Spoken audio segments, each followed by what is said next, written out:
Hello friend, কেমন আছেন? আশা করি ভালো আছেন। তো আজকে আমি ব্লগটা এখানে শুরু করছি। তো এখন আমি আছি রান্নাঘরে। আজ আমি রান্না করব তেলাপিয়া মাছ দিয়ে আর পটল।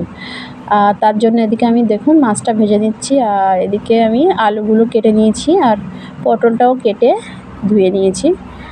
আর মাছটা আমি আগে থেকে জাল দিয়ে নিয়েছিলাম, কেন আমার বাড়িতে কেউ কাঁচা মাছ ভাজা খায় না। তা দেখুন আমার মাছগুলো ভাজা হয়ে গেছে। এগুলো আমি একে একে সব তুলে নেব। নিয়ে এই কড়াইতে আমি পটলগুলো ভেজে নেব। পটল আর তেলাপিয়া মাছ কীভাবে আমি রান্না করি সেটা আপনারা দেখতে থাকুন। তারপর দেখুন এই কড়াইতে আমি পটলগুলো ভালো করে এদিক ওদিক করে ভেজে নিলাম। নিয়ে এরপর আমি এটা নামিয়ে নেব। আমার পটলটা ভাজা হয়ে গেছে, এটা আমি নামিয়ে নেব। নিয়ে আমি হাঁড়ি বসিয়ে দেবো, কেন আমি হাঁড়িতে রান্না করি। আর এভাবে আপনারা রান্না করে খেয়ে দেখবেন। পটল দিয়ে তেলাপিয়া মাছ এভাবে রান্না করলে পটলটা খুব সুন্দর লাগে খেতে। তা দেখুন আমি পরিমাণ মতো তেল দিয়ে দিচ্ছি। তারপর এতে আমি দিয়ে দেবো পেঁয়াজ দিয়ে দিচ্ছি। পেঁয়াজটা লাল হলে আমি আপনাদের দেখাচ্ছি। এইভাবে রান্না করুন। অনেকে পটল খেতে চায় না, এইভাবে পটলটা ভেজে রান্না করলে খুব ভালো হয়। আর এদিকে দেখুন আমার ভাতটাও হয়ে গেছে, গ্যাসটা অফ করে দিলাম। আর এদিকে পেঁয়াজটাও লাল হয়ে গেছে। তা আমি এতে পরিমাণ মতো আদা রসুনের পেস্ট করা ছিল আগের থেকে, সেটা দিয়ে দিলাম। দিয়ে এটা একটু লাল হয়ে গেলে আমি দিয়ে দেবো পরিমাণ মতো হলুদ গুঁড়ো। আমার পটলের পরিমাণ 500, তা সেই হিসেবে আমি হলুদ গুঁড়ো দিচ্ছি। তা আপনারা যদি রান্না করেন তাহলে আপনাদের পরিমাণ হিসেবে আপনারা দেবেন। তা ঝালের গুঁড়ো, হলুদ গুঁড়ো আমি দিয়ে দিলাম। এরপর আমি দেবো জিরে, মরিচ আর ধনিয়া পাউডারের যে গুঁড়োটা আমি একসঙ্গে পাইল করে রেখেছিলাম, সেটা দিয়ে দিলাম।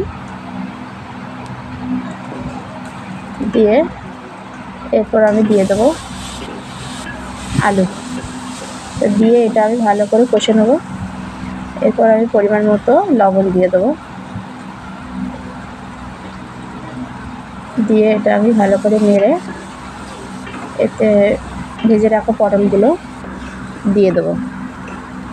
দেখুন তরকারির কালারটা কত সুন্দর এসছে। এবার আমি পটলগুলো দিয়ে দিলাম।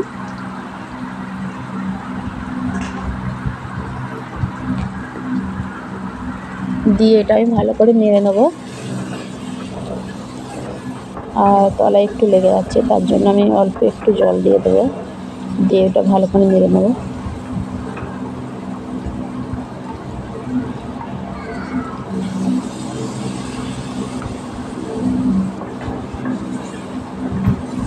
আপনারা দেখতে থাকুন, আর ভালো লাগলে লাইক, কমেন্ট, শেয়ার করতে ভুলবেন না। আর সাবস্ক্রাইব করে আমার পাশে থাকবেন। এবার দেখুন আমার ভালো করে নাড়া হয়ে গেছে। এরপর আমি অল্প একটু জল দিয়ে এটা ভালো করে কষিয়ে নেব। অল্প জল দিয়ে দিলাম। দিয়ে এটা আমি ঢাকা দিয়ে কষিয়ে আমি আপনাদের দেখাচ্ছি। দেখুন আমার পটলটা কষানো হয়ে গেছে, দিয়ে জলটাও কমে এসছে। তারপরে আমি এটা আবার ভালো করে একটু নেড়ে দেবো। নিয়ে এতে আবার মাছটা জাল দিয়ে নিয়েছিলাম, তাতে একটু ঝোল ছিল, সেই ঝোলটা আমি এতে দিয়ে দিলাম। এই ঝোলটা দিলে কী হয়, তরকারির টেস্টটা খুব ভালো আসে। তারপরে দেখুন আর একটু জল দিয়ে দেবো। দিয়ে জলটা কমে আসলে আর এটা একটু ফুটে উঠলে আমি তেলাপিয়া মাছগুলো ভেজে রেখেছিলাম সেগুলো আমি দিয়ে দেবো।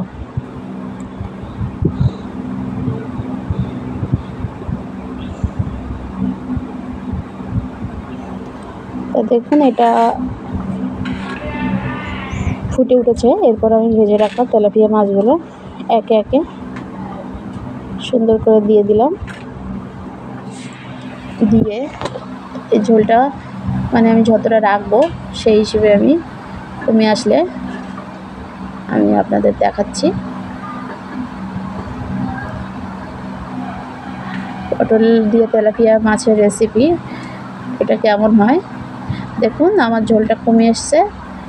আর এরপর আমি ভেজে রাখা গুঁড়ো করে রাখা বাড়িতে গুঁড়ো করে রাখা মশলা একটু ছড়িয়ে দিলাম, এটা দিয়ে আমি এটা নামিয়ে নেব।